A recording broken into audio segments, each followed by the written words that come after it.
Assalamualaikum warahmatullahi wabarakatuh. Hai adik-adik, hari ini kita akan belajar mengenai muatan pelajaran ilmu pengetahuan alam.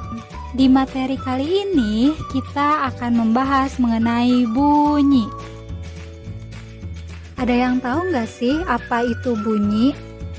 Bunyi merupakan hasil dari getaran suatu benda yang merambat dalam bentuk gelombang.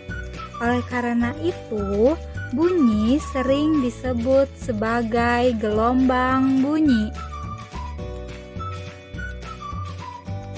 Selanjutnya mengenai sumber bunyi. Sumber bunyi adalah benda-benda yang dapat menghasilkan bunyi.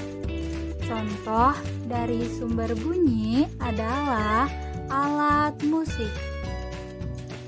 Berikut ini contohnya. Yang pertama ada suling. Suling adalah alat musik yang berasal dari Jawa Barat yang menghasilkan bunyi dengan cara ditiup. Alat musik yang kedua ada tifa. Tifa adalah alat musik yang berasal dari Maluku dan Papua. Alat musik tifa menghasilkan bunyi dengan cara dipukul. Bagian yang dipukul berbentuk membran yang terbuat dari kulit. Alat musik yang terakhir ada gitar. Gitar dimainkan dengan cara dipetik.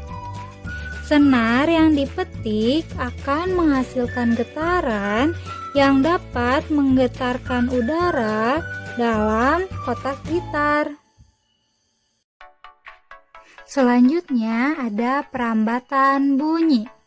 Bunyi dapat merambat melalui benda gas, padat, dan cair.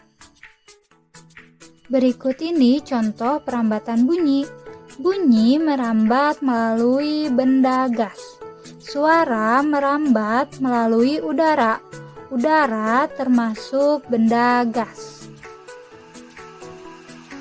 Selanjutnya, bunyi merambat melalui benda padat. Suara merambat melalui benang kasur.